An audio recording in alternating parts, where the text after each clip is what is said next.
Hello gorgeous people, what is going on, and welcome back to another video. In today's video we are going over the highly requested analog horror series Monument Mythos. Monument Mythos is a series about an alternate timeline of America where things are a little bit darker and there may be monsters living inside our monuments. Now I know it sounds a little bit crazy, but this series is really damn good. There are 3 seasons so far. In this video we're going to be only going over season 1. If you guys want to see more seasons of this, make sure to get this video to 6,000 likes and I'll be sure to go over seasons 2 and 3. Also, as always, please be sure to go support the original creator, Mr. Manticore, whose link to his channel will be in the description down below. Alright guys, enough of me talking, let's hop right in.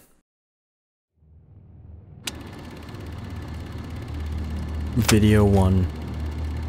CORNERFOLK.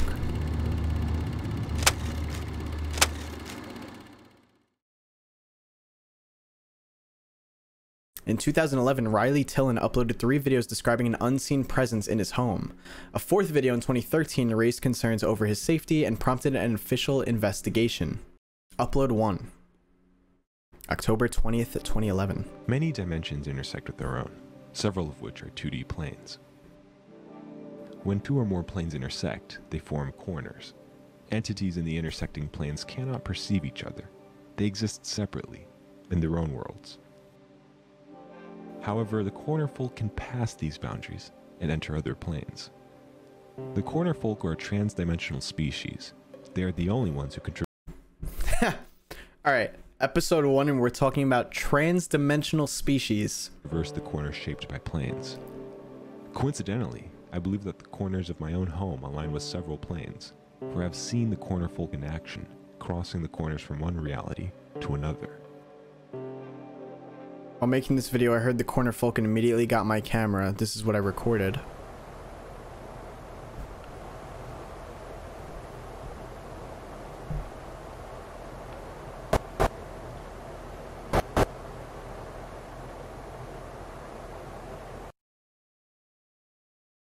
Okay, we're getting a slowed down speed. Damn, even at half speed, it's still hard to see. This leap requires massive amounts of energy that, when released, produces bright blue flashes. I have yet to discover the source of this energy, and the reason behind the CORNERFOLK crossings remains unknown. Upload 2, October 27, 2011. We're already starting pretty crazy with creatures jumping across dimensions, apparently, and obviously you get to see it in the real world. October 27th, CORNERFOLK update. While I was at work, my cameras captured up to 12. No, that looks like a spider. We're done. 12 CORNERFOLK huddling in the doorway.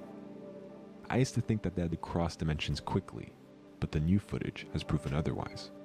When I'm not around, they take a break from traveling and exhibit micro-movements similar to dreaming animals. They must feel safe in these corners, which suggests that the CORNERFOLK's own home is made of similar structures. The corner world. I imagine that their corner world is made of many plane intersections, allowing them to move freely without using up any energy. My photographs show that smaller CORNERFOLK have odd impressions on their skin, as though they have been pressed against many plane intersections at once. The corners likely belong to a nursery or a crib in their homeworld. A multitude of corners placed in close proximity could be used to secure the infant from leaving the corner world. Perhaps they only cross corners in search of food, the same way we only leave our homes for resources. The corner world may be used to raise young, while my own house's corners serve as rest stops of sorts during their journeys. What the f am I watching right now? How is this going to tie into monuments in America? Upload 3, December 16th, 20. Oh, hello. This is like 2 months after. I've begun to dream of the corner world. I can't stop thinking about it. According to the calendar, I've spent entire weeks in my home, just drawing and describing the corner world on paper. I lost my job last month due to repeated absences. Bro. But it really does feel like I just left the office this afternoon. When the CORNERFOLK jump, it feels as though they're taunting me. But I'm close to a solution. Regardless of whether my body survives the forces of the corner world or not, this much is certain. The fear of my own destruction will not prevent my entry. Alright, this guy's losing his mind.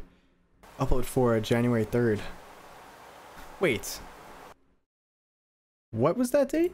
2013? 2011. So this video, that would mean this video is a whole year later. If that was, last one was in December 2011.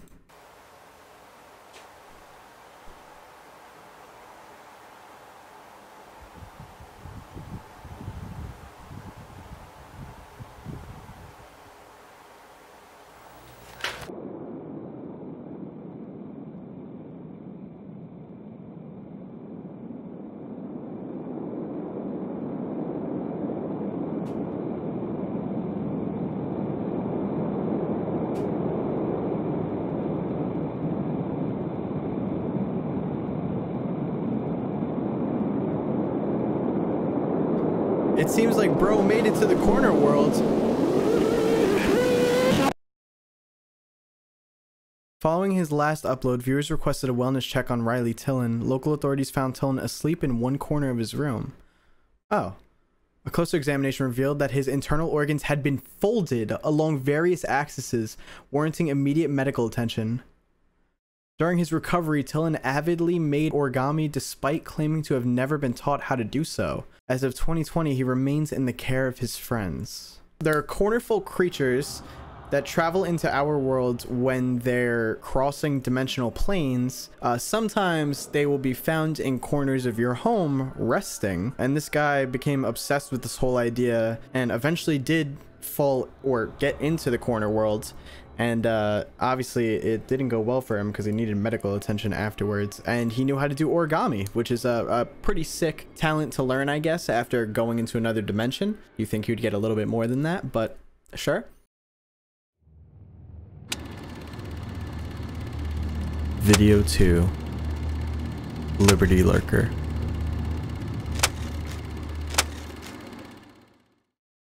The following audio is an excerpt from an 1889 interview with the designer of the Statue of Liberty.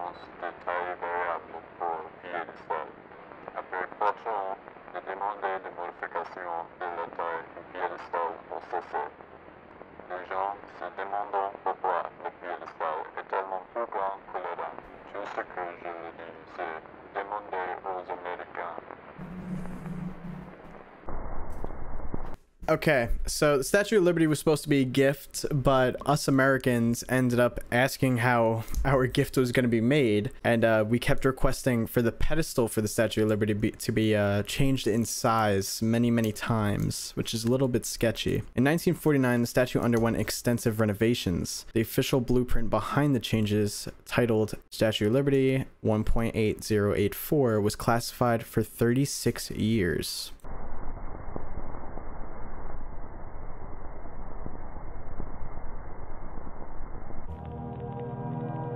Provide entrance for sustenance. Wait, whoa, huh? For sustenance. Provide entrance for sustenance. Install engine to assist with eventual departure. Engine.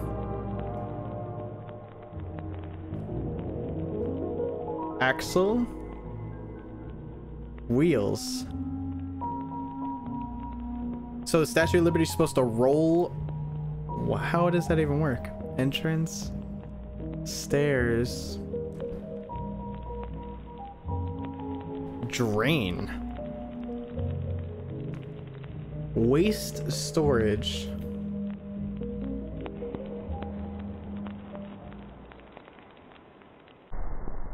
During the summer of 1954, thousands of immigrants described a foul odor while passing through Ellis Island.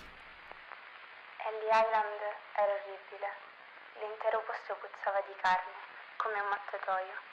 C'erano anche uccelli morti ovunque e mia sorella ne trovò persino uno nel gabinetto. Se già la costa è così, diceva mio padre, immaginate quanto puzzeranno le città. Ricordo di aver sentito altre famiglie dire quasi scherzosamente che volessero tornare a Milano per via dell'odore. La mia famiglia aveva spruzzato profumo e acceso candele per tenere lontano il fetore, ma funzionava solo per un'ora o giù di lì, finché l'aria diventava di nuovo insopportabile. Le serate erano così calde, rimasi per lo più sveglia, anche se il resto della mia famiglia dormiva profondamente.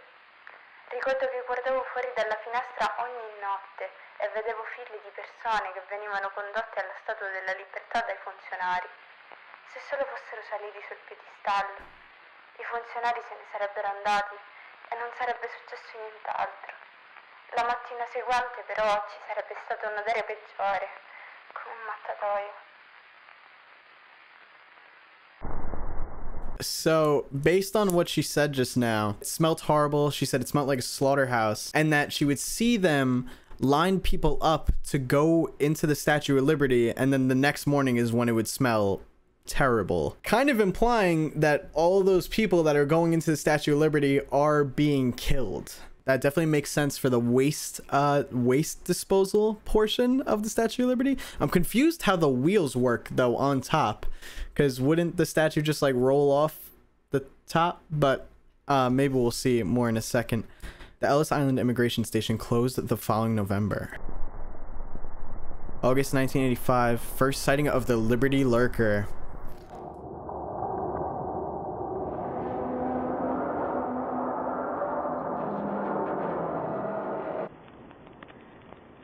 Upon investigation, local authorities likened the waste storage compartment to a mass grave. If you have family members who were last seen at Ellis Island between the years of 1949 and 1954, you may be entitled to compensation. I want to take a look at Liberty Lurker again. Okay, of course, that's not enough. That's not enough for me. I need more. This makes kind of sense. So it looks like there's a big creature inside the Statue of Liberty, clearly, and they were feeding it people. I understand keeping it enclosed in something, right? But why would you give the statue the ability to open? You know what I mean? Like, does it need to get out sometimes? Does it need to get out and go for a walk? Like, why does the Statue of Liberty open for it? I feel like that'd be very concerning if you were just chilling in New York City and the Statue of Liberty just scoots over and then something comes out of it. You know what I mean? I think that would be a big deal. That's fucked up, America. Feeding immigrants to this monster. Imagine pulling up to America thinking you're about to start a new life there and then you get eaten.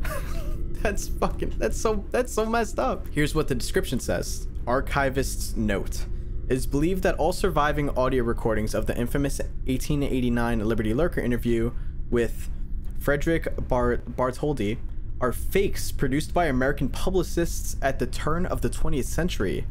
Archaic spellings and other minor deviations in the French transcription can be attributed to these publicists. The deviations that have been preserved to maintain the transcription's historical integrity. While American publicists correctly capitalized the United States in their transcriptions of Liberty Lurker interviews, French writers often left the country in lowercase to subtly hint at their own anti-American sentiments. Includes a newly restored clip from STL1. Film damage is no longer visible. I mean, it sounds like BS. It sounds like that they're trying to cover their own ass. But they're saying it's fakes produced by American publicists. I don't really fully understand why they would say that. Video 3. Rushmore Revenge.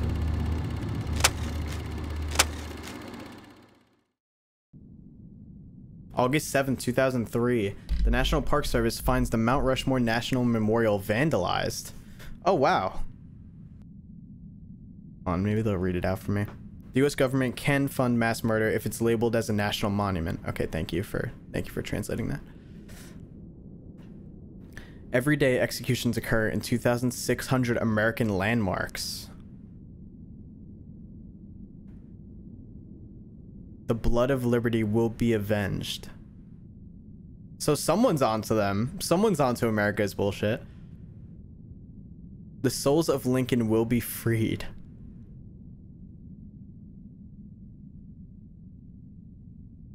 So I'm guessing those last two were references to the Lincoln Monument and Statue of Liberty.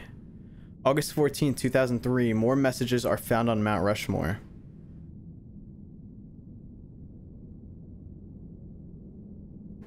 I will introduce infection next week, Monday to Sunday, 10:12 to 10:13. Watch the symptoms. What she mean by that? Due to security concerns, the National Park Service assigns patrols for the next 7 nights. The patrols are told to videotape all anomalies from 10:12 to 10:13 p.m.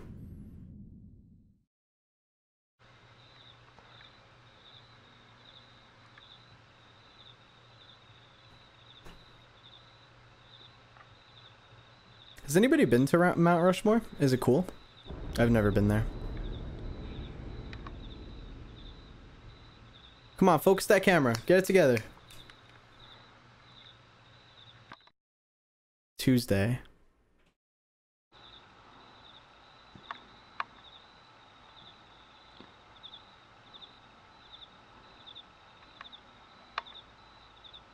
Okay, there's something flashing up there.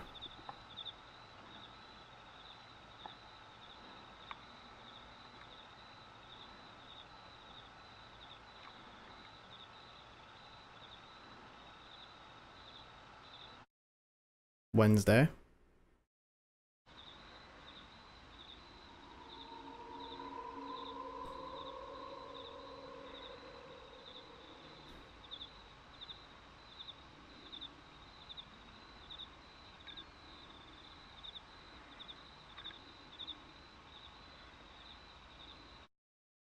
Thursday.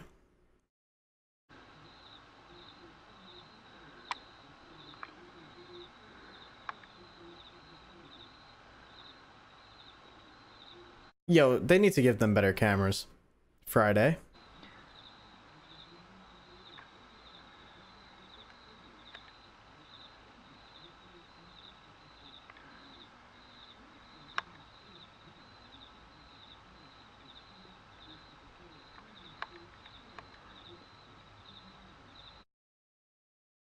Saturday.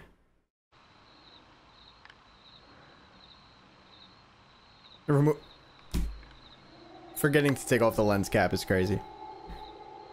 Take off the lens cap, bro. I want to see.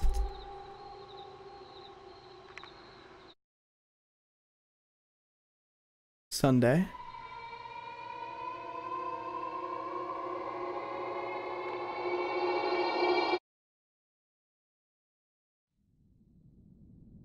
Mount Rushmore smells just like baby powder nowadays. I think it comes from the stuff that the workers put on the heads. Yeah, I see them do it all the time. They go from Washington to Lincoln every night, powdering it like a baby. Hannah McElroy.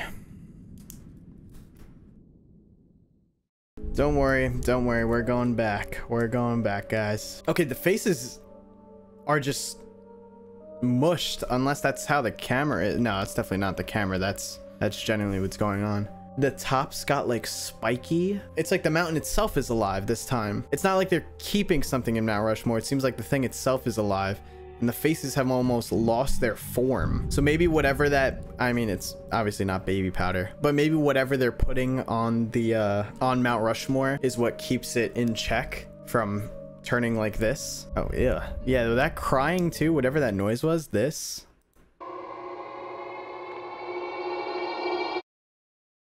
I don't like that noise. I'm not a fan. Not a fan of that. But it does seem like that there are some people that clearly know what's actually going on at these monuments if they spray painted that. So. Video 4. Alcatraz attack.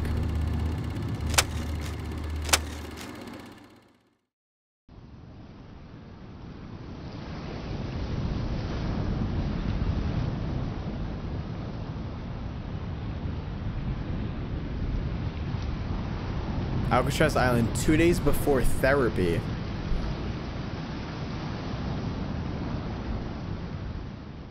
What do you mean therapy?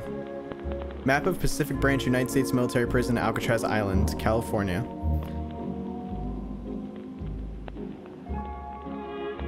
Fortifications. Tunnel.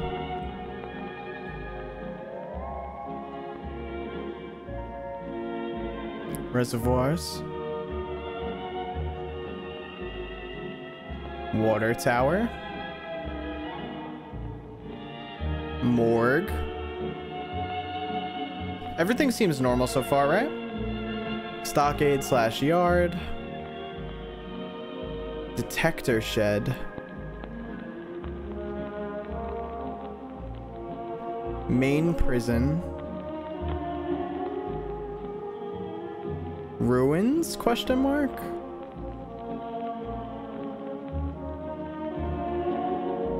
Tennis courts? Okay.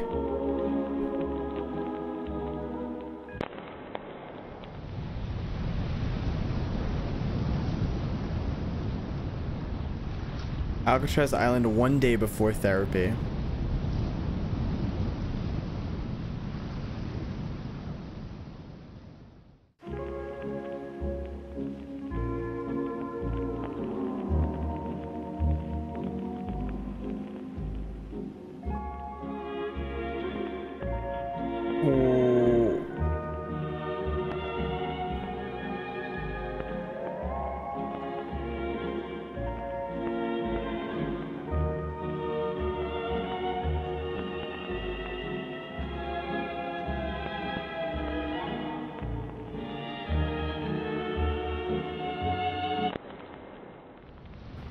Yeah, whoa. Did I just watch a cell process happen? Alcatraz Island, radiation therapy number 1.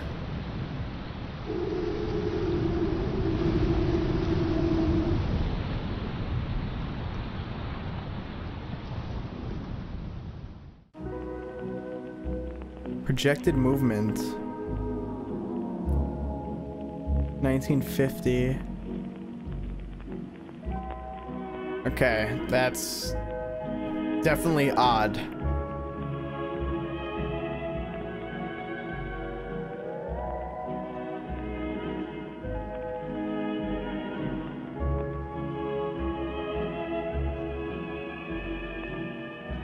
It's not even an island anymore.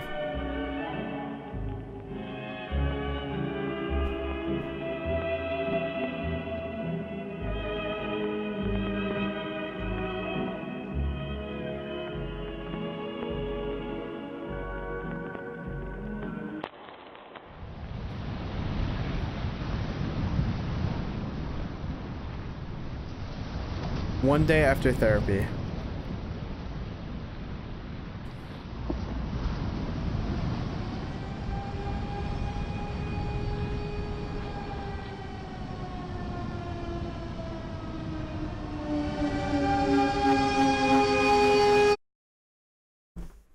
As of 2020, the Alcatraz zone extends to West Texas. Was that ending implying that the whole island duplicated? It looked like you saw the island several times there. Like you see it here, and then the camera moves. And this could be mainland, but it almost looks like you see the island again, and then again, and then again, and then again, and then again. Like they're all similar shape. Archivist note, the 2003 Alcatraz attack continues to baffle the scientific community.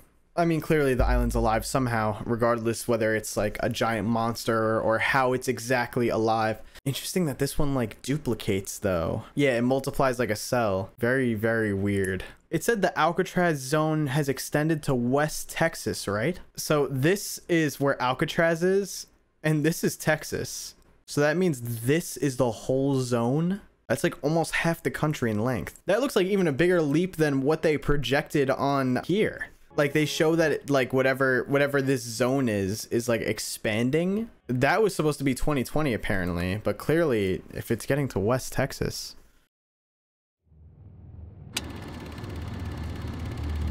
Video 5. DEANDEMOCRACY.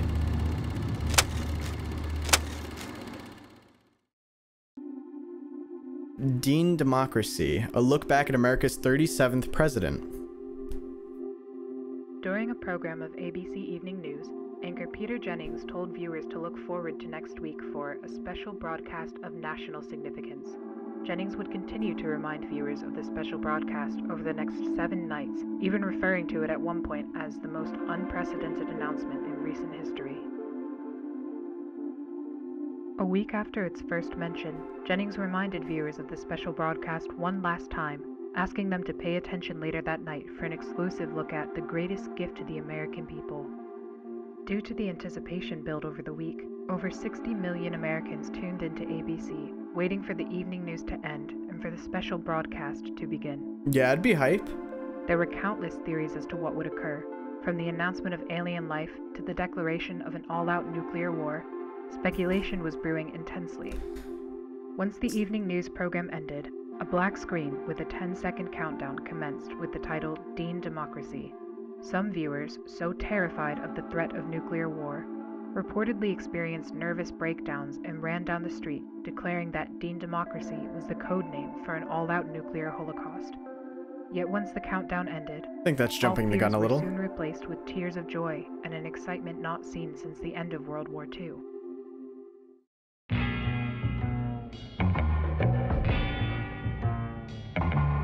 What are we waiting for? Let's bring them back home.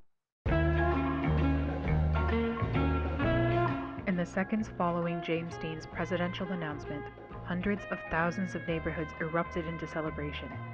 Although other candidates had promised to end the Vietnam War, none had so accurately expressed the same anger that they had felt, which Dean had perfectly conveyed in a 15-second broadcast. Due to popular demand, the ABC Evening News was canceled the next night, replaced by a 30-minute loop of James Dean's presidential announcement. The broadcast was watched again by a 30-minute loop of a 15-second clip? Over 38 million Americans, and the parties continued for the rest of the week. Due to repeated assassination attempts on Robert Kennedy, the Democratic Party presidential debates were canceled for the 1968 election season. However, this proved to be no issue for Dean, as polls indicated that he was in the lead for the entirety of 1967 and 1968, despite having had fewer public appearances and rallies than any other candidate. The strength of his campaign relied on the powerful advertisements he directed that would air every Friday evening on ABC. Okay, go Dean. The series of programs would be considered by many as another weekly TV series, and went on to become the highest-rated TV show on television after the conclusion of Star Trek in 1967. Although a presidential debate was eventually scheduled 2 weeks before the election, James Dean instead invited opponent Richard Nixon to a track to race cars on the same night. Although reluctant at first, Nixon eventually agreed and went to spend the entire day with Dean, reportedly even telling the actor, "To hell with it, I'm voting for you. You're already a better president than I'll ever be." This statement, although only a rumor, would spread like wildfire in tabloids and permanently curbed Nixon's chance for victory. On the morning of November 1st, 1968, 4 days before Election Day, anti-Dean groups hijacked radio channels and told civilians they were fed up with James Dean and that television was ruining American youth. After the broadcast, the groups went on to cut hundreds of power lines in the southeast, effectively preventing any of Dean's presidential ads from reaching any household below Tennessee. Dean quickly heard of the incident and, despite the risk of an assassination, flew down to the south and quickly went to work with local electricians to repair the broken power lines. James Dean would be met with a supportive crowd, primarily younger voters who were eager to see a younger face back in the White House. Elderly white conservatives, often the parents of the younger supporters, remained in their houses and occasionally peered through their window blinds to catch a glimpse of the handsome candidate. Although it wasn't known to Dean at the time, hate groups in the South had perpetuated the idea that he was Satan in disguise, and cited his good looks and his love for jazz as being clear signs of the devil.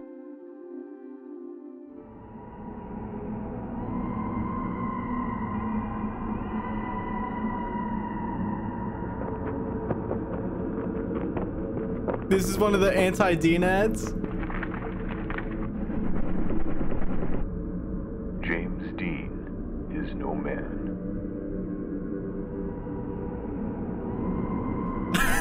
It's such a corny ad. Elderly white conservatives in the southeast would be the only demographic unfazed by his campaign.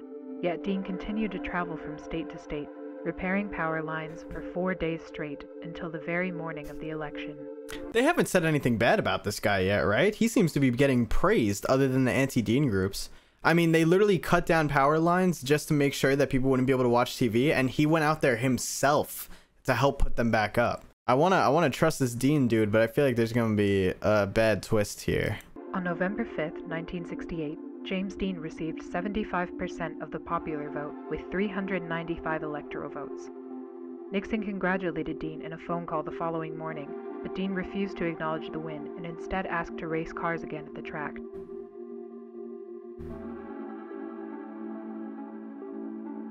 On January 20, 1969, James Dean held his inaugural address at the official Capitol Raceway. Although Okay, wait, that's a good point. Maybe there is some type of brainwashing going on here. For them to repeat the ad constantly like that, like when they repeated a 15-second ad for 30 minutes, and then also people were so addicted to seeing his program that they considered it just like another TV series. And then when he goes to meet Nixon, Nixon's like, oh, you'll be a better president than me, blah, blah, blah, which is a crazy thing to say to your competition. Maybe there is something a little weird here. Presidents in the past had speeches that were typically around 20 minutes. Dean spoke for less than a minute. I have a speech, and it has the flotsam that you people expect to hear. But that's not fair. No, that's not fair at all. I'm here for all of you. It's only fair that you speak for yourselves. My words shouldn't be louder than yours. So I brought many other guests to speak. They're just people like you and I. In the same time that many other presidents have spoken by themselves, America will speak. Thank you.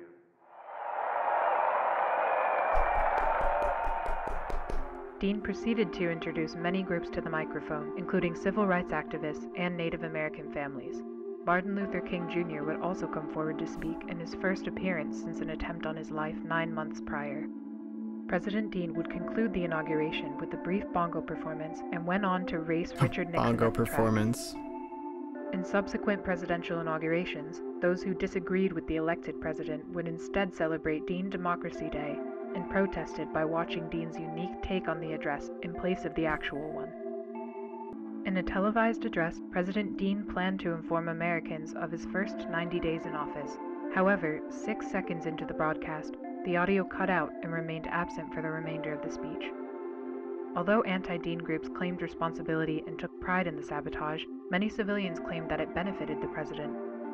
The silent broadcast highlighted President Dean's sincere facial expressions and lively disposition, as opposed to the stern and stiff personalities of prior administrations.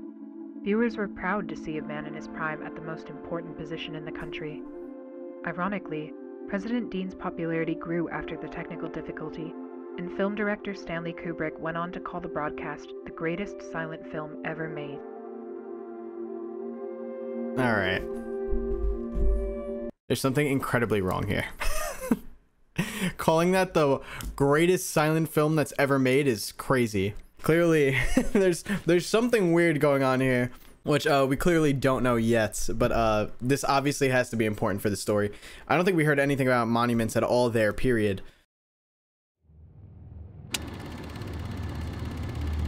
Video 6. Air Force One Angel.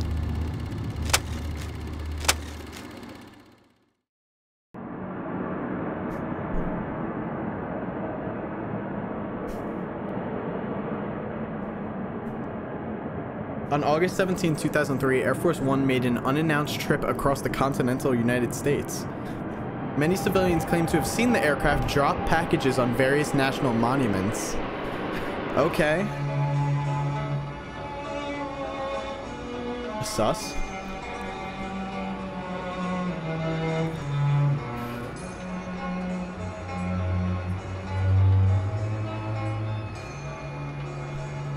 I gotta say too, I love the style of this series so far. Nothing has taken me out really.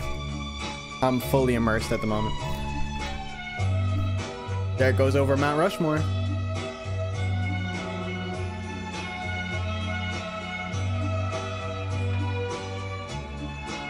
Okay, that's in San Francisco. Probably passed over Alcatraz.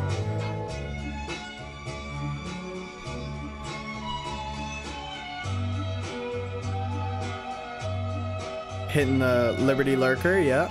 The Statue of Liberty. Kind of hard to see there.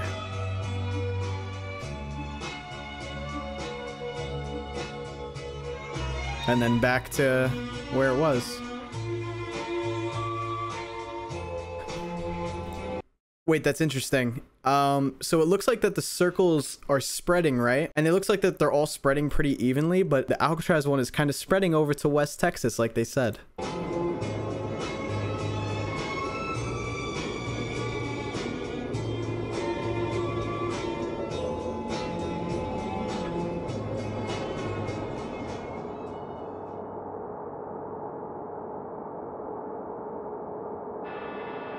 Is nobody getting off the plane?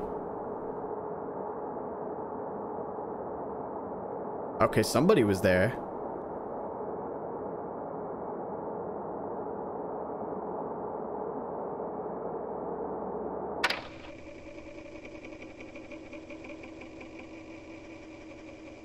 White House officials later disclosed that the unusual flight of Air Force One was unauthorized and unmanned.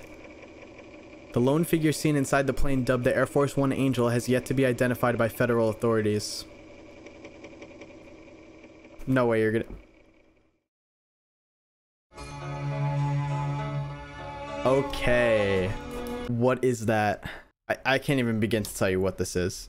It's humanoid shaped. This looks like a big head. This almost looks like a mouth and maybe 2 eyes here. I want to jump the gun and say it's alien, but really have no idea what this thing is. I also find it hard to believe that the government didn't actually know that whatever was happening happened. Sure, I'll believe you for now, I guess. Okay, archivist note for this one. It remains a mystery how the Angel bypassed the anti-burglary doors of Air Force One. The door's jagged sides and sophisticated lock mechanisms were designed to ensure that no Slim Jim would be effective. Peculiar distortions in the plastic doorway of the main entrance were attributed to the Angel. Nearly all existing photographs and videos of the Angel were taken at stops Air Force One made during its flight. Air Force One was successfully shot down when it re-entered the restricted airspace of Washington, D.C. They shot it down? I mean, okay. All right. Maybe the government wasn't in on it for this one. Video 7. LINCOLNLOOKER.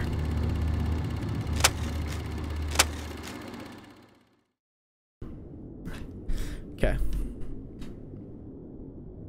Maya Arnoldson. LINCOLNLOOKER for 2 weeks. It was terrifying. One moment you're at home answering the door, and the next you're stuck in some kind of suit. The smell was awful in there, and the metal seat was so cold. The only thing you can do is look through 2 little holes. It was some kind of mask, and whenever the sun shined near, I could see the inside of it. It was a familiar face. Every few nights, straws would be put through the holes, and someone would feed me some weird soup. After 2 weeks, they found out that they had misidentified me, and I wasn't the correct LINCOLNLOOKER. Reagan apologized to me personally, and I was released with some monetary compensation. They don't care if I talk about it or not. No one would take me seriously. Lincoln looking is just too absurd. Sorry, what?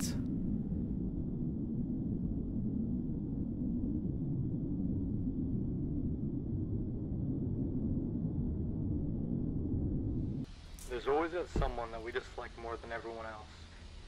Not usually famous or important, but they've done something that's affected us personally. Often you're the only person who remembers this act. But I've been that bad, but memory hurts. Everyone experiences this, and the president is no exception. Except he can do something about it. Every president can choose one person to be a LINCOLNLOOKER. After the alibi is fabricated, the person is abducted from their home, and they stay a LINCOLNLOOKER for as long as the president sits in office. Nobody can question his decision, and it's no trial. You might be surprised, but it's nothing new. It's been a tradition. LINCOLNLOOKERs have been around for a very long time.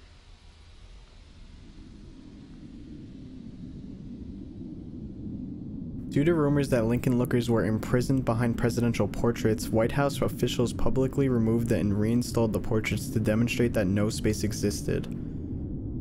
Portrait 1. All behind Portrait 1. Portrait 2. All behind Portrait 2.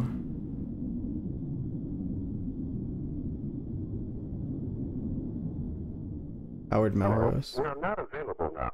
Please leave your name and phone number after the beep. We will return your call. Hey, Eunice. It's Howard. I don't know what I just saw. I was at the top of the steps, reading the inscriptions and talking to visitors, when I started to hear a faint scratching sound. I didn't think much of it at first, but when I got close to the chair, I realized that the scratching was coming from inside the marble. So I went to a guard and asked whether she could do anything about animals that could be trapped in there. She told me not to worry about it, and that they'd take care of it once there were fewer visitors. A few minutes passed, and the scratching became much louder. I went back to the guard and asked what kind of animals usually got stuck in there, and she said, wild animals. The sound started to make visitors anxious. I remember one boy pulling so hard at his mother's hand, begging to leave. A blind girl with one of those canes went up to the chair and pressed her head against it to listen. Then she started crying. Her parents tried to pull her away, but she just began to hit the chair with her cane. That's when the guards asked everyone to go back down the steps. I don't know why, and it's going to sound crazy, but I felt compelled to help. So I went to the blind girl and joined her in hitting the marble. The guards tried to pin us down, but the scratching became too loud for even them. It sounded like someone was shaving down a chalkboard. Eventually the marble began to crack, and a few more hits caused the crevice to expand all the way to the top of the chair. There was a sudden burst of air from the damage, and the head suddenly turned toward us. I was afraid it would fall, so I picked the girl up and went down a few steps. The head slowly rotated back into place, and when it started to be pushed upwards, I took out my camera. It was no wild animal.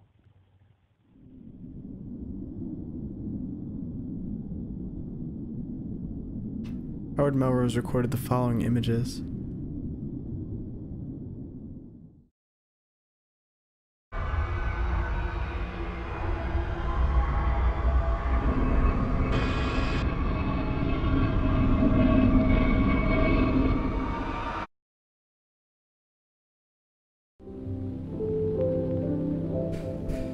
The president just gets to choose someone he's pissed off at to be a Lincoln Looker, and that's it. And then they could just be a Lincoln Looker for as long as their term as president. But it's interesting here that she says after 2 weeks they found out that they had misidentified me. So who did they think that she actually was? And then they also talk about how, due to rumors that Lincoln Lookers were imprisoned behind presidential portraits. All right, this is clearly wrong.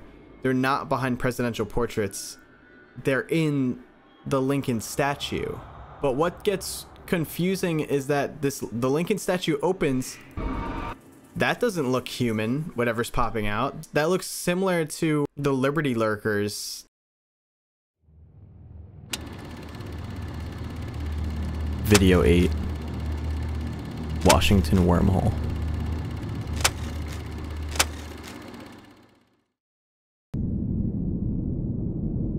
The special tree. The forest fell swiftly as the lumberjack swung, except for the special tree, which could not be stung.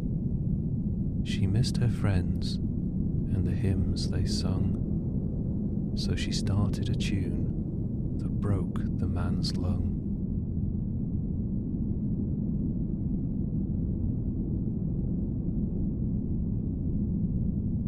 Timeline of events.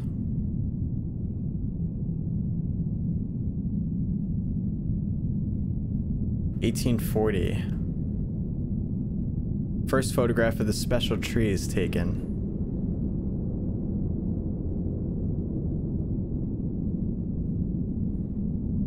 (1848).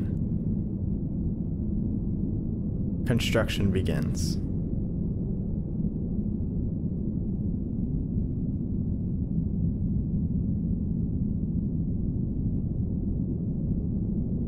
(1861 to 1865).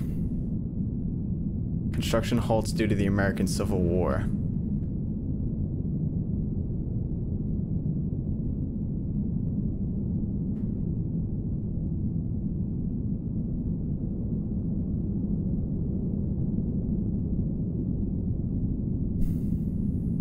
Interesting, so it's inside the monument.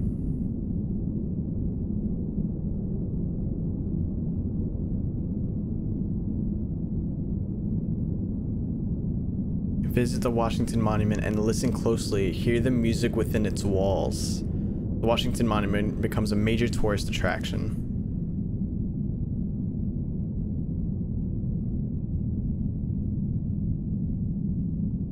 That was in 1910.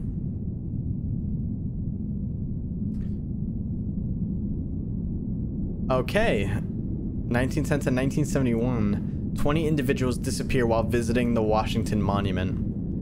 Wow, a good amount of them are kids, too. The missing visitors are known as Washington absentees.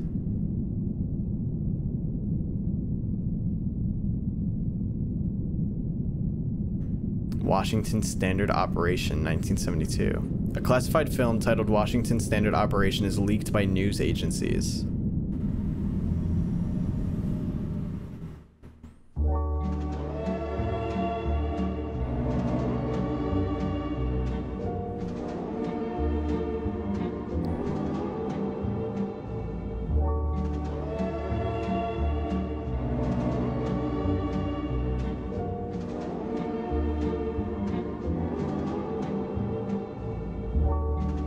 Hoisting cable.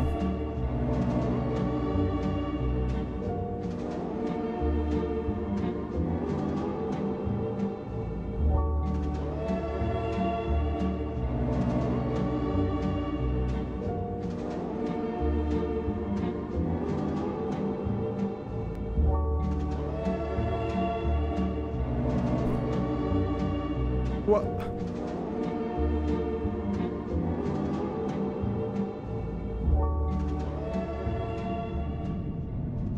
What?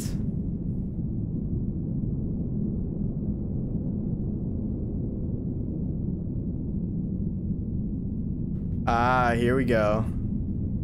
The vandalizing again. The infection is nigh. The music of Washington will end.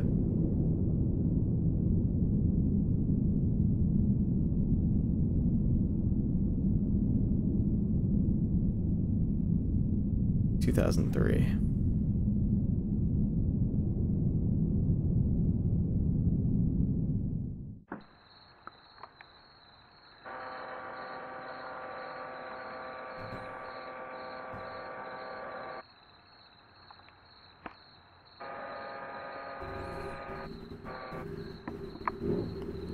Oh, it broke part of the statue.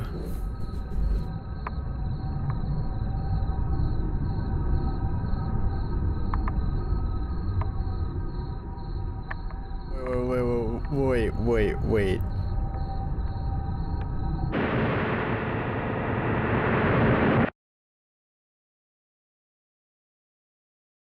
All 19 Washington absentees are found unconscious at the base of the monument.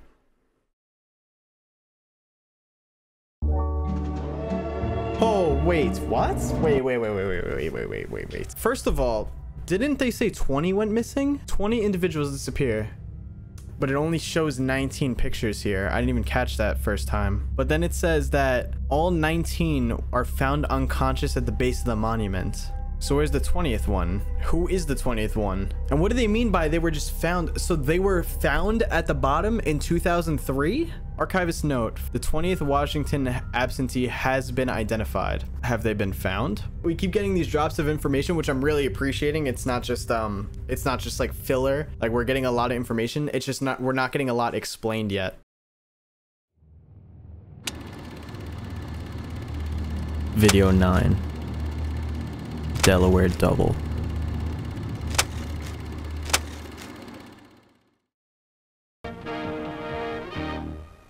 Delaware River Journal. An accidental discovery made by two fishermen has sent shockwaves across the nation. Around 4 p.m. on Christmas Eve, Ralph Grassman and Michael Tillman were reeling in their last batch of catfish when something on the ice caught their eye. It looked like a bicorn, one of those hats from way back when, said Grassman, the others of the two who had also organized the trip. Grassman walked down the ice to retrieve the hat. When he pulled back the hat from the ice, tumbled back in shock at the sight of a human scalp, partially exposed in the ice. Tillin walked over and after a brief discussion with Grassman, agreed to remove the rest of the body from the ice. The effort took several hours, but by 10 Hold on. p.m. Riley Tillin was the person from CORNERFOLK. Gotta be related. The effort took several hours, but by 10 p.m. the fishermen were able to pull the entire body from the ice with no further damage. Nice. Although both men had presumed that the individual was already dead for some time, Tillin exclaimed in shock when he reportedly saw the individual's eyelid twitch. Grassman suggested to immediately take the body home and attempt to revive the frozen man. They proceeded to carry it back to Grassman's apartment. They laid the body in a full bathtub, gradually raising the water's temperature throughout the night to prevent shock. Grassman claims to have learned this technique from a pulp magazine he had read as a child. At 2 a.m. the following morning, Tillin claimed that an individual briefly regained consciousness and shouted, "Victory or death," while Grassman rested in the living room.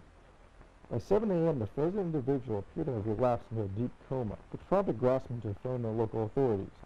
And that's why he hadn't called medical personnel earlier. Grassman told reporters that he didn't want to risk the lives of the first responders, who had been driving on slippery roads in the dark. Shortly after being phoned, paramedics arrived and rushed the frozen man to the Delaware State Hospital. Throughout their experience, both fishermen thought that the individual's face seemed vaguely familiar. It was only when Tillin pulled out a dollar bill that the connection was fully made. When we first dug him out, we moved his clothes so that we could carry him more easily. Clothes weighed a ton because they were completely frozen over. By day, if we saw the clothes without ice, then we could have no doubts that we dug out George Washington. Although Delaware State Hospital has declined to comment on the identity and the condition of the man, Grassman brought the bicone hat from the previous day to the Delaware History Museum, where historians confirmed it to be an authentic piece from the 18th century. The validation raised more questions than answers, as further research revealed that no Washington reenactors or artifacts have been reported missing. Grassman believes that the man he dug out from the ice is the true George Washington, and that the former president had become gravely ill while crossing the Delaware River. Grassman claims that the imminent death of Washington could have been devastating to the war effort, so his condition was likely kept secret by having a double acting as the president until 1797. When asked for an explanation to why the body had been found so far from the site of the battle, Grassman replied, "He either drifted away or his men purposely planted it far away so that no one could find it." During Saturday's morning press conference, President Dean shared his thoughts on the discovery in 2 words: "I'm surprised."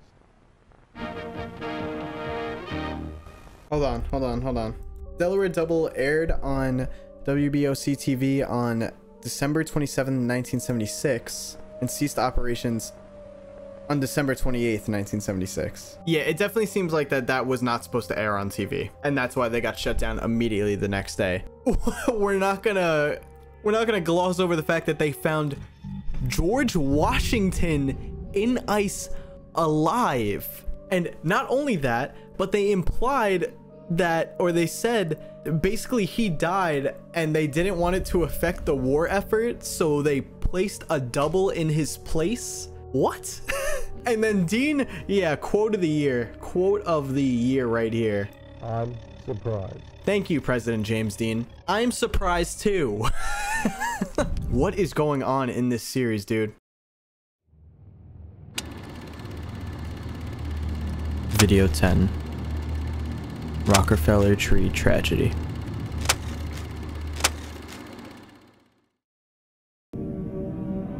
Recollection of the Tragedy by John D. Rockefeller. 1937. And then Virginia in Wonderland by Virginia.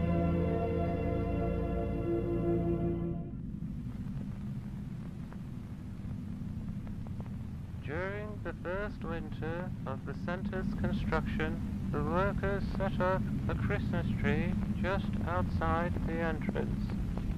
It was an uncanny sight to see a green fir stand in the middle of what appeared to be a no-man's land. But this tree, humbly ordained with strings of cranberries, buttons, and tin cans, greatly affected me. It demonstrated that even in the darkest of times, the American people will light the beacons of hope. I thought it could be the start of a great and inspiring tradition, so I traveled north to Babylon in search of a Christmas tree for the following year.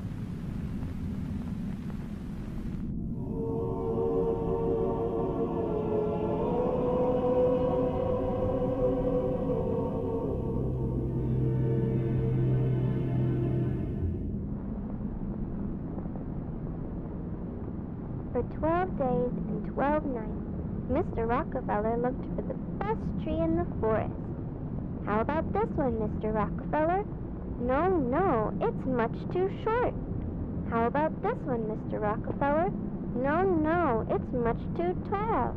How about this one, Mr. Rockefeller? No, no, it's much too average. Mr. Rockefeller soon feared that he would leave empty-handed. Then, on the 12th night, just as he was packing up his stuff, Mr. Rockefeller heard the sweetest tune in the air. It sounded as though the very wind itself had fallen in love. He and his men followed the song and found themselves at the base of a very, very special tree. So there's multiple special trees. How about this one, Mr. Rockefeller? It's perfect. For the rest of the night, the men swung their axes at the special tree. Chop, chop, chop. However, when the sun rose, the tree was still standing. Their axes had left no marks at all. Mr. Rockefeller was surprised. The next day, Mr. Rockefeller and his men laid 100 sticks of dynamite around the tree. 3, 2, 1, boom! Yet, the special tree continued to stand. Mr. Rockefeller was surprised. So Mr. Rockefeller decided to hire the best team of grave diggers to take the tree out of the ground. After a week of digging, they told Mr. Rockefeller, the tree will be out in 3 years at this rate. Mr. Rockefeller was surprised, but he decided to let the grave diggers work. He would pick the next 3 best trees for the next 3 Christmases. But by the 4th year, the special tree was ready to display. Yeah, it's such a red flag. Why would you even continue to still go after that tree despite hammering at it with axes and then trying to blow it up with dynamite? For the last 2 years, I have seldom mentioned the tragedy that occurred at the center. Many have taken offense at my silence, claiming it to be the result of a desensitization to workplace accidents. Indeed, I have seen enough accidents in 3 lifetimes, but nothing could have prepared me for what happened at the center.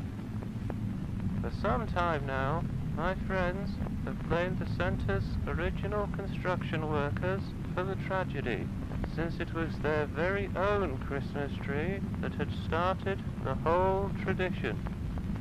But the truth is that their tree brought joy and wonder to the public. It was my tree, and my tree alone, that brought about the unprecedented loss. Tell me about it. Tell me about what happened with the tree. What did the tree do?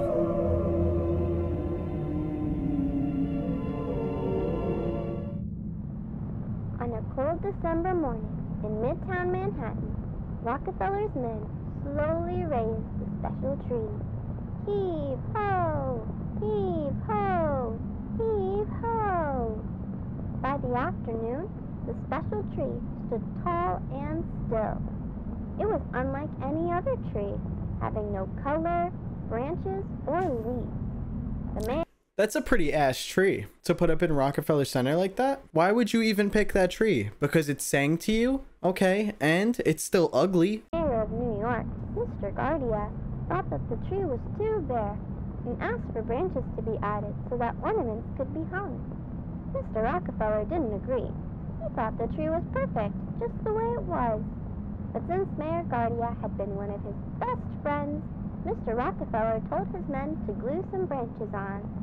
I, Virginia, watched as the men placed branches on the special tree.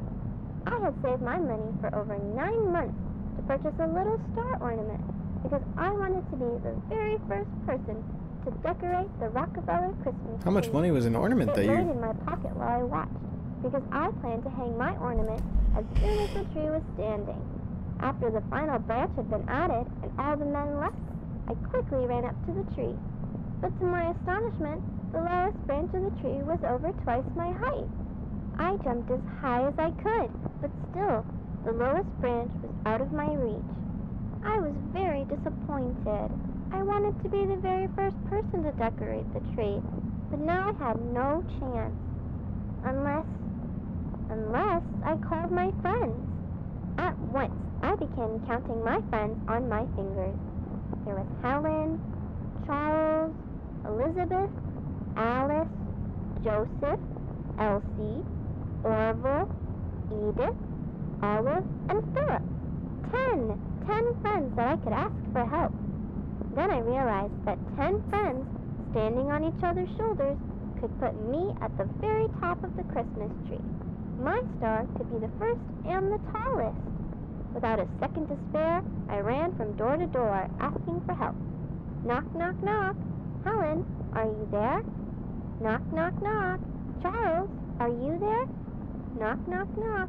Elizabeth, are you there? Eventually, I gathered all 10 of my friends at the bottom of the Rockefeller Christmas tree. They'll be friends. I told them my plan, to have them all stand on each other and form a ladder for me to climb to the top. My friends understood my excitement, and they quickly started to climb onto each other's shoulders. Ow! Helen had stepped on Charles' fingers. Ow!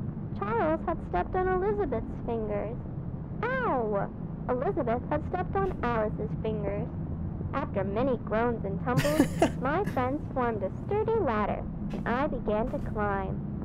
My joy grew with every passing pace, and before I knew it, I was at the very top, looking down at the tree. My ladder of friends swayed back and forth, and occasionally felt like it was about to collapse. But I tuned out the movement and focused on the tree. Good, yeah, Closer, get friends, the thing on there. closer. Then I secured the metal star at the top of the tree. It was perfect. Hooray! Victory! I'm the first! Just then, there was a strange sound. The tree began to shake. Its glued branches fell off all at once, and the entire tree slowly bent backwards. Soon, the very top of it touched the ground, forming a perfect arc. It was like a very strange rainbow. My heart sank as I saw my star gently slide to the ground from the tree's top. Bolts of lightning then shot out from inside the arc of the tree, producing thunderous booms. The lightning scared my friends and me. We all tumbled to the ground and ran in all directions, but the lightning caught up to us. I was blinded by a great white light. I remember when my eyes adjusted, I was in a field of special trees, and I saw... In a flash, I returned to the street where my friends and I had been struck by the lightning. We were all on the ground, being attended to by other people. I had scratched my legs badly, and I could see that my friends were also hurt. I looked up at the Rockefeller buildings, and I thought that they looked a little different. The whole street looked a little different, and the special tree was nowhere in sight. Hold on. That was a lot of information. Let me go back to redacted here real quick. Remember when my eyes adjusted, I was in a field of special trees, and I saw so many people. One man ran up to me and whispered, "The trees are not trees." So here's my mini theory right now. So obviously the trees are not normal trees. I think this is how it's gonna tie back to the corners and stuff like that. Maybe the trees are a way to hop between realities. Now, give me a second here. For those of you that have finished this series, you're probably looking at me either like I'm smart or I'm goofy as hell. Don't tell me if I'm wrong or not. She says when she comes back that she returns to the street where my friends and I had been struck on by the lightning. But I looked up at the Rockefeller buildings and I thought that they looked a little different. The whole street looked a little different. And then the tree's completely gone. I feel like that could make, you know, real alternate realities kind of happening or something like that. And maybe these trees are like portals. Yeah. Okay. All right. Wait, we still got more left. Maybe this will explain. It is only natural for the reader at this point to wonder why the incident has been referred to as a tragedy. There had been no loss of life, and aside from a few temporary scorch marks on the center, no damage to the surrounding property. I, too, assumed it was a mostly inconsequential event, likely an electrical accident whose effects were exaggerated by the children at the scene. I was grateful that every life involved had been spared. A death at the center would have weighed heavily on my mind for some time, but when I encountered the results of the children's medical examinations, I wished that a death had occurred in place of the unfathomable. Because I thought I had a theory, but now I think I'm starting to lose myself here. My mom and Pa visited me at the hospital, but they looked completely different. Ma looked worried. After she wiped her tears, she asked, "Did you hang your bear at the Rockefeller tree?" I answered, "It wasn't a bear. I was going to hang a star." Okay. To which they asked, "What do you mean?" Pa asked, "Where did you get these clothes?" I answered, "These are my clothes, the ones It is alternate reality. To which they asked, "What do you mean?" My ma then asked, "Why are there dots all over your face?" I answered, "Those are my freckles. I've had them since I was little." To which they asked, "What do you mean?" My parents quietly left my bed and talked to my friends' parents. Then they all started to cry and yell. The nurses made them leave, which made me feel better. None of us thought that our real parents had visited, but they all did feel familiar. Orville and Philip were especially shaken. They didn't even share the same last name with their parents. The nurses tried to convince us that those who had visited us were our parents, and that we would come around to properly greet them after we healed. But it was hard to believe. Whenever I looked out the window, I saw that Manhattan looked different from memory. Mr. Rockefeller himself was kind enough to visit us in the hospital. He asked us whether we were okay, and then after some time, he and the nurses began to ask us some very easy questions about American history. With every reply, they would chuckle and shake their heads, until I told Mr. Rockefeller who I thought he was. He chuckled at first, and then became silent, as if the simple fact had deeply affected him. He had asked all my friends a few more questions about himself, and with each answer, he seemed a little more scared. Mr. Rockefeller quietly stood with the nurses for a while, before he wished us a Merry Christmas and left. That evening, the nurses took x-rays of us to make sure we hadn't broken our ribs. Usually, those taking the x-rays are more than happy to show their patients what the pictures looked like. But when I asked to see them, the nurses ignored me. I didn't fall asleep that night. I kept my ear close to the wall to hear what the nurses were saying next door. I heard one sentence over and over. "Everything's backward." I wonder what they meant by that. I never told my friends, because I didn't want to scare them. But I spent the rest of the night with my hand to my chest, wondering if my heart was ever on the right side.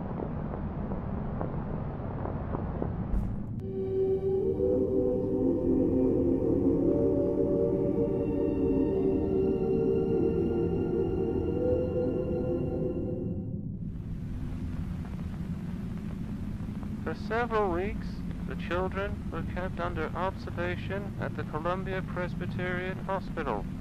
I visited them as soon as I had the chance to.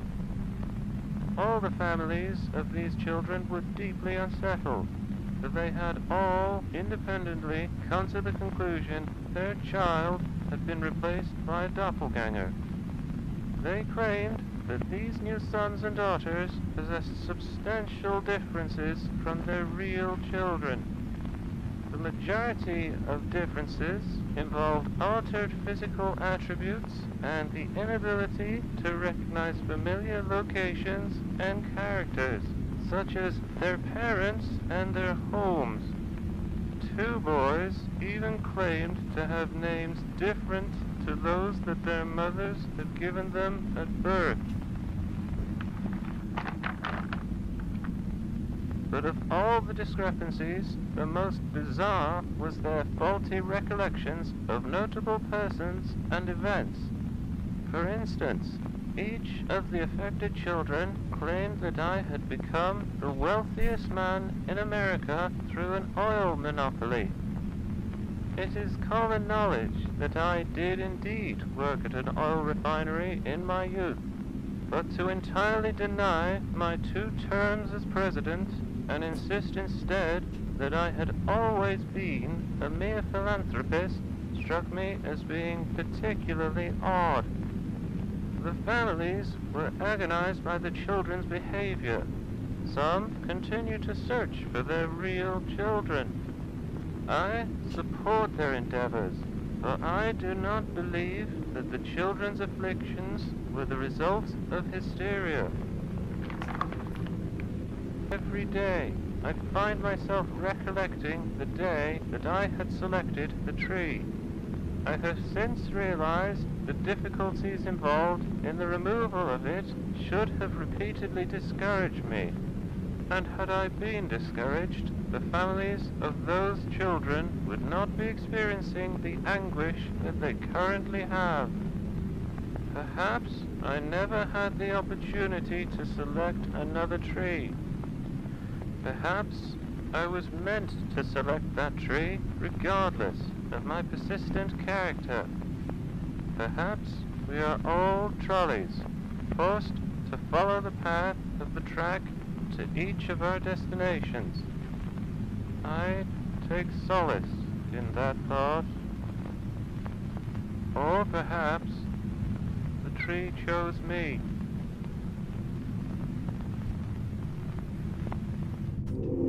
My name is I Forgot. Thank you for the $5. The same thing happened with the Washington Monument, remember? When it flipped, they built the monument around the tree because they showed the pictures. Yes, I do realize that now, like that correlation with that whenever, it seems that whenever the tree bends over like that and there's lightning, maybe it is taking those people, whoever's in the vicinity, and transporting them to another alternate timeline or something.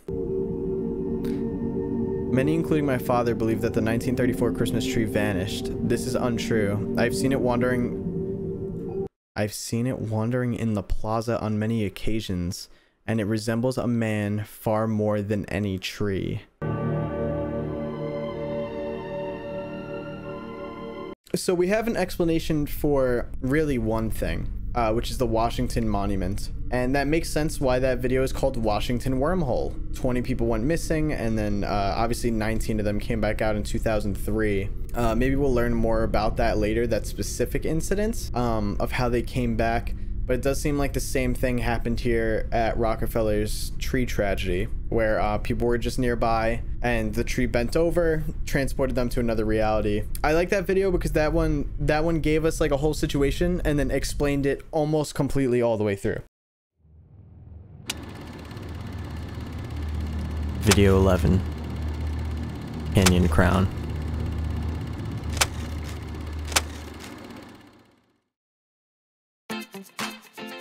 My crazy Grand Canyon adventure.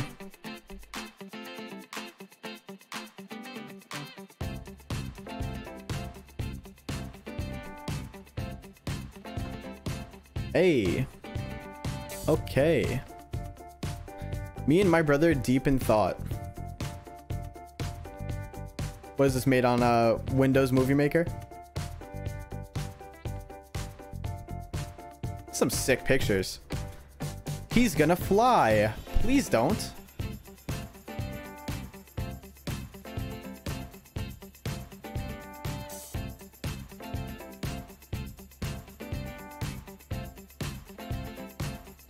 Then I saw something really weird. Please show me.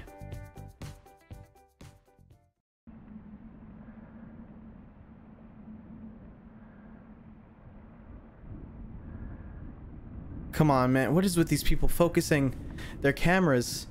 They have so much trouble.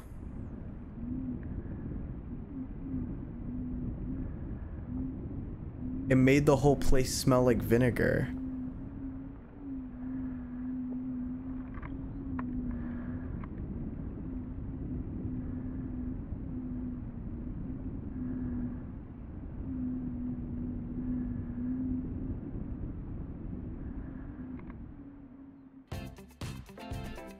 Come on, man.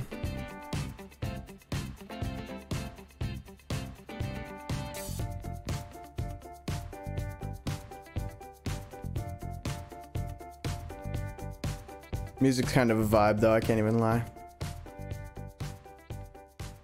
Then I saw it again. Did you fix your camera this time so I could actually see what's going on?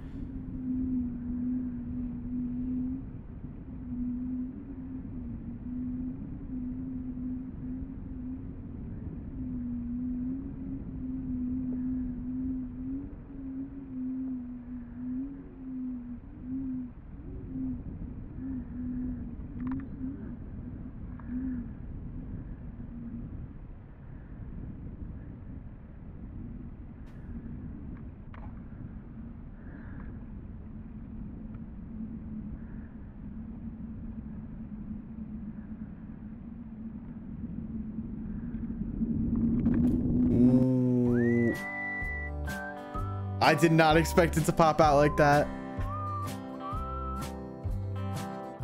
Oh no, we're gonna die.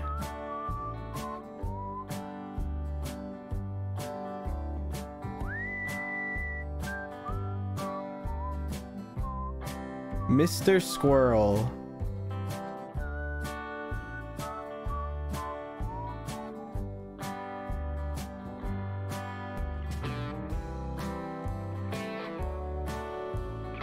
We did a little research and found out what we saw. It's called a canyon gland or a canyon crown. It uses vinegar to shrink its huge head back into its body. My dad said the reason we went on this trip was so he could find his sister Maya. LINCOLNLOOKER. Maya Arnoldson.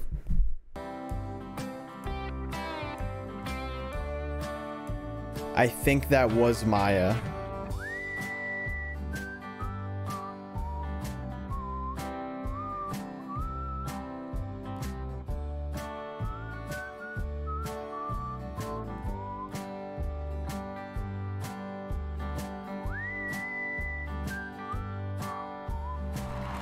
Yup, because it was Maya Arnoldson and this video is by Lauren Arnoldson. Okay, but what is this about? Interesting. Let me see if we do have archivist notes. 2 cameras were used during the Arnoldson's trip, a professional photography camera and a one-time use video camcorder. The inexpensive camcorder produced low quality clips, which were further degraded by the stabilization effects added with the Maze Movie Maker. Good excuse for why one was blurry and one wasn't.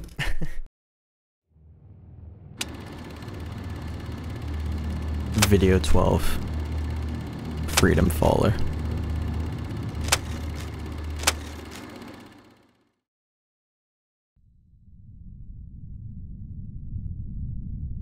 Excerpts from a series of exchanges from 1858. Part 1, Sculptor. Washington, D.C. and Italy. Liberty must stand on the Capitol dome. Yes, so find an artist to bring the statue to life.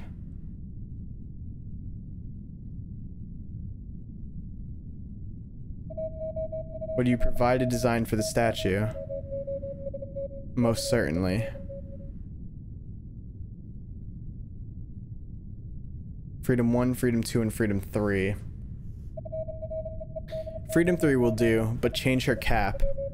I will remove the cap and begin to cast. 6 weeks later. Freedom is difficult to cast. Apologies for delays. 3 weeks later. Is Freedom on her way? .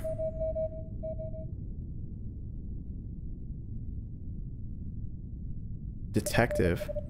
Inspector Zavino speaking. Mr. Crawford passed away. Monarca will receive freedom. Expect arrival in a month. Why did Mr. Crawford pass away? Part 2, Daughter. Text and illustrations by Nina Crawford. Read by an Italian student in Gibraltar. 5 aprile. Gli schizzi di Papino della Libertà sono stupendi. Lei assomiglia alla mamma se fosse una regina. Ho chiesto a Papino se potesse fare una statua che mi somigliasse. Ha detto sì. 10 aprile. Oggi Papino è andato al suo studio. Gli ho chiesto se avesse già iniziato a lavorare alla mia statua ed ha continuato a sorridermi. Io credo di sì. Papino è molto gentile. 13 aprile. Non abbiamo avuto notizie di papà per un po' di giorni. È già successo in passato, dato che è solito lavorare al suo studio per tanto tempo, ma la mamma oggi era molto preoccupata. È andata nel suo studio dopo avermi messo a letto. 15 aprile. Mamma è tornata a casa stanotte. È andata dritta verso la sua stanza. 16 aprile. Oggi è venuto un ispettore. Ci ha chiesto di Papino e poi è andato nella stanza della mamma. Un paio di momenti dopo sono arrivati più uomini. Mamma stava piangendo. Continuano a gridare: lei ha i suoi occhi, lei ha i suoi occhi. Ero spaventata. Sono scappata via dalla casa. 18 aprile. Ricordo Papino dire alla mamma come la statua sarebbe stata messa in una nave chiamata Monarca. Sono andata al porto e l'ho trovata ancorata là vicino. Accanto alla nave c'erano alcune scatole. Parti della libertà erano in ciascuna di esse. Mi sono intrufolata in una scatola che era vuota. Spero che venga mandata dove sta Papino. Oh my god. Sento il suo spirito vicino alla libertà. 21 aprile. Sono molto affamata. Le scatole sono legate con una corda, quindi non posso uscire da sola. C'è un forte rullare nella stanza, come dell'argilla trascinata per il pavimento. Posso sentire le corde che vengono tagliate e qualcosa di grosso uscire da una scatola. È Papino? Ci sono molti altri suoni, come legno che si rompe. Dato che le corde sono rotte, sono uscita in fretta dalla scatola ed ho trovato del pane e della frutta nella stanza accanto. Mi sono sbagliata. Non è Papino, ma i suoi occhi. 24 aprile. Ho paura a rientrare di nuovo nella scatola. Ieri ha fatto suoni più rumorosi. Mentre cercavo per del cibo, credo che un uomo mi abbia vista. La scatola è l'unico posto per nascondersi. Le corde continuano ad essere rotte da quella cosa con gli occhi di Papino. Ho paura che quella cosa o quell'uomo possano aprire la mia scatola. Non scriverò più molto, perché ho paura di fare rumore. Scriverò nuovamente quando arriverò sulla terraferma. I already recorded this portion of the video already, but I want to know, comment down below please, if in the future when they're speaking a different language, do you want me to voice it over in English for you guys, or are you okay with reading it on the screen? Let me know what you guys think in the comments. 29 aprile. La cosa con gli occhi di papà oggi mi ha preso. The thing with Papa's eyes took me today. It held me as it ran through the jungle. Its sword cut hundreds of trees. Ha tagliato centinaia di alberi. Non ho potuto vedere molto. I could not see much in the dark, but I did see Papa's eyes staring down at me from those metal eyelids. We went down a hole and into a deep cave. After it let me down on the ground, it started a fire by hitting its arms against rocks. It has been sharpening its sword on the rocks for hours now, but it has not ever looked down its blade. Since I've started writing today, the thing with Papa's eyes has been looking at me. Part 3, Captain. Excerpts from the captain's logs of the Monarca. So that's the name of the boat that it was being transported on. 6 crates were loaded at dawn. They are heavy, each containing a part of the large sculpture. Inspector Zafino told me that it is the goddess of freedom. Each crate was fastened with ropes in the storage room. No sliding is possible. We left Livorno at noon. We landed in Gibraltar at dawn. The ship took hours to steer into port. There were many, many holes in the storage room. Each one allowed enormous amounts of water to enter. Without the tar, we would have sunk. In 3 days. We opened the crates for customs officers. The crates were empty.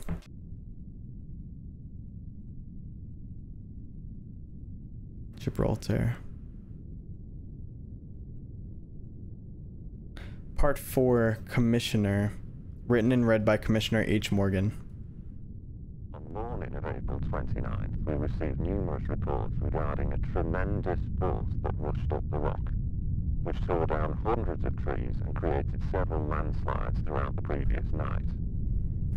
One civilian likened the phenomena to the work of a gigantic crazed faller. Due to the sheer number of reports and the high level of concern in the surrounding community, I deployed myself along with 13 officers to the rock in search of an explanation. We discovered that there was indeed a newly forged trail through the dense foliage stretching almost the entire height of the rock. The trail was astonishingly linear, with no bends in the path. The cuts to the trees themselves were precise. The downed trees continued to be warm to the touch, presumably due to the extreme speed of this force. A few fires present along the trail were extinguished by fellow officers as we traversed the rock. The path ended at a large crevice in the ground, which looked to be an entrance to a large underground cavern. After requesting additional men and equipment, Officer Hadley descended into the crevice. It was not long until Hadley exclaimed in fright and urged us all to enter. Within the following hour, the majority of us were in the cavern, which appeared to be an undiscovered offshoot of St. Michael's Cave. In the middle of the location stood a plaster model of a tall Greco-Roman statue of a woman. Surrounding this sculpture were the splayed remains of an individual, flattened like a set of clothes. A hollowed-out torso was stretched a quarter of the way up the statue, the sight of which compelled a few of the officers to exit the cavern. The human remains were collected and sent to the morgue, while the sculpture was cleaned and lifted out. The statue's blade, held in its right hand, matched the cuts present on the downed trees. Despite the fantastical implications of this detail, the Gibraltar Police Force officially concludes that the work of the crazed faller was nothing more than the result of heavy winds. So the Gibraltar Police Force were just like, you know what, let's tell the public it was just winds. Totally wasn't the statue that has the same cut marks on its blade as it does on the trees or anything like that. I mean, I guess that's the more believable option, is that it was just the wind, but still. The Gibraltar Police Force officially concludes that the work of the crazed faller was nothing more than the result of heavy winds. During a secondary investigation, a journal was discovered in the cavern. A translation of its Italian text is in progress. Oh, they're gonna have a bad awakening when they translate that. Part 5, Craftsman, Freedom, written by Philip Reed. Arrives the tight-knit wooden ship. The plaster body is absent. Instead, a tall, wounded woman, sleeping in its vessel, is donning a helmet wrapped in a robe, clutching a sword and a damaged shield. Overheard a conversation with the captain, a violent conflict with Freedom at the port in Gibraltar. They tell me inside her is the plaster, and I walk away, silently believing Freedom craved liberation so terribly she tried to take it for herself. But off the ship, she was dragged away. Freedom locked up. Freedom in chains. They tell me I have to take it out of her. So hook, rope, peel, and pull. When it was done, Freedom stood motionless. Freedom stood still. I see the final bronze woman, and I feel as if, maybe even hope, she's only dormant now, and will awaken again.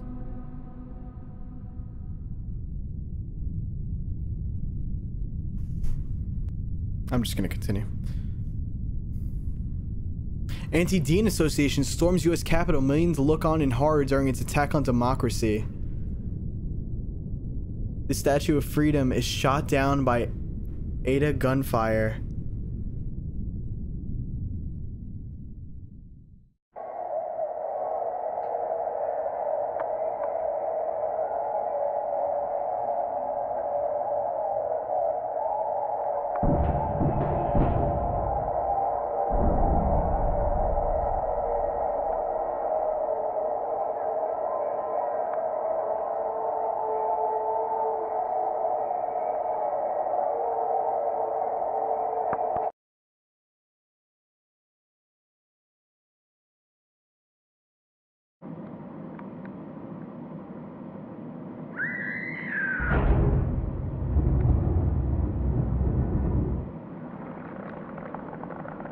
It's awake again.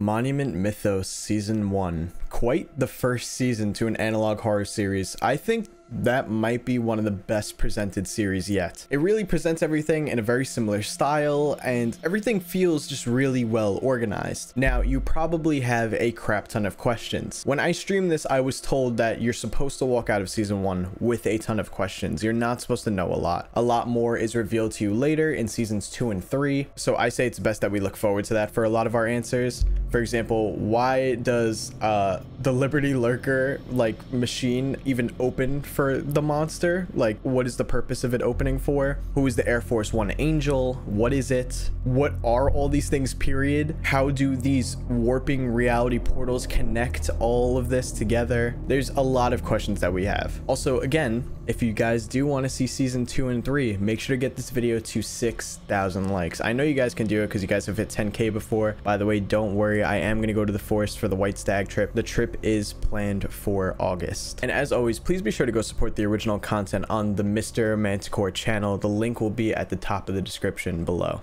You may notice something that I didn't in the video, but I hope you guys did enjoy the video. If you are new here, please don't forget to subscribe. We're trying to hit 300K before the end of the year. Also, don't forget to drop a like on the video if you just enjoyed it in general. And also, big shout out to all my members. I love you guys so much, and thank you so much for all of your support. And all right, guys, maybe I'll see you in season 2. Peace.